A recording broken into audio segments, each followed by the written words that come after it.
মন্ত্রীদের বেফাঁস মন্তব্যে বিব্রত সরকার, আসছে নতুন মুখ। দায়িত্ব নেওয়ার পর থেকে খুব একটা স্বস্তিতে নেই বিএনপি সরকার। সঙ্গে আছে বৈশ্বিক জ্বালানি সংকট আর আওয়ামী লীগ সরকারের রেখে যাওয়া ঋণের বোঝা। তার উপর হানিমুন পিরিয়ড পার হওয়ার আগেই মন্ত্রীদের বেফাঁস মন্তব্যে বিব্রত সরকার। ভাবমূর্তি রক্ষায় মন্ত্রিসভায় আসতে পারে রদবদল। মন্ত্রিসভায় বেশ কয়েকজন প্রবীণ ও বর্ষিয়ান রাজনীতিবিদ যুক্ত হতে পারেন বলে জানিয়েছেন বিএনপি ও সরকারের একাধিক সূত্র। নাম প্রকাশ না করার শর্তে বিএনপি নীতি নির্ধারণী ফোরামের এক নেতা বলেন, মন্ত্রীদের অতি উৎসাহী বক্তব্যে দল বিব্রত। বিষয়টি খোদ প্রধানমন্ত্রীরও দৃষ্টি এড়ায়নি।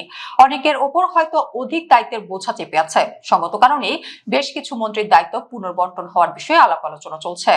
বিএনপির এক নেতা বলেন, যাদের হাতে 2 থেকে 3টি মন্ত্রণালয় রয়েছে তাদের ক্ষমতা কমবে। মন্ত্রিসভা থেকে কেউ বাদ পড়ছে কিনা এমন প্রশ্নের সরাসরি জবাব না দিয়ে বিএনপির এই প্রভাবশালী নেতা বলেন, একথা বলা যায় নতুন মুখ আসছে। বিএনপির সরকারি মন্ত্রিসভার নবীন এবং প্রবীণ বেশ কয়েকজন মন্ত্রীর বক্তব্য নিয়ে সামাজিক যোগাযোগ মাধ্যম সহ বিভিন্ন মহলে চলছে আলোচনা সমালোচনা। সম্প্রতি লোডশেডিং এবং বিদ্যুতের চাহিদা নিয়ে বিদ্যুৎ, জ্বালানি ও খনিজ সম্পদ মন্ত্রী ইকবাল হাসান মাহমুদ টুকুর বক্তব্য নিয়ে সামাজিক যোগাযোগ মাধ্যমে ট্রল হয়। বিশেষ করে গ্রামের লোডশেডিং নিয়ে তার বক্তব্য বিভিন্ন মহলে হাস্যরসের খোরাক যোগায়। গত 5 মে গ্রামের লোডশেডিং নিয়ে ইকবাল হাসান মাহমুদ টুকু বলেন, গ্রামে কোনো লোডশেডিং নেই, যেটা হয় সেটা পল্লী বিদ্যুতের লম্বা লাইনের জন্য। কারণ সেখানে ত্রুটি হলে খুঁজে সংস্কার করতে সময় লাগে, এজন্য বিদ্যুৎটা আসে না। আবার লাইন ঠিক হয়ে গেলে বিদ্যুৎ চলে আসে।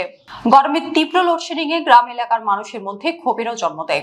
অনেকে এটিকে গ্রামের মানুষের কষ্টের সঙ্গে মশকরা বলেও অভিহিত করেন।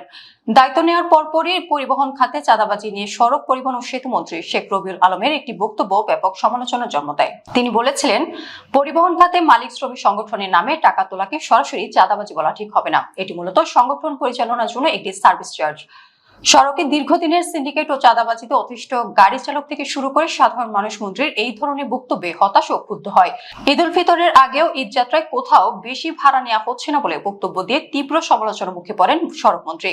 গত 15ই মার্চ রাজধানী মহাখালী বাস টার্মিনাল পরিদর্শনে গিয়ে তিনি সাংবাদিকদের বলেছিলেন, কোথাও কেউ বেশি ভাড়া নিচ্ছে না। অনেক ক্ষেত্রে যাত্রীদের কাছ থেকে সরকার নির্ধারিত ভাড়ার চেয়েও 20, 30 বা 50 টাকা কম নেওয়া হচ্ছে।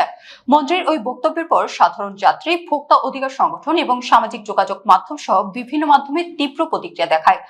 সে সময় সাধারণ যাত্রীরা প্রতিটি রুটে নির্ধারিত ভাড়ার চেয়ে 200 থেকে 500 টাকা পর্যন্ত বাড়তি ভাড়া নেওয়ার অভিযোগ করেছিলেন।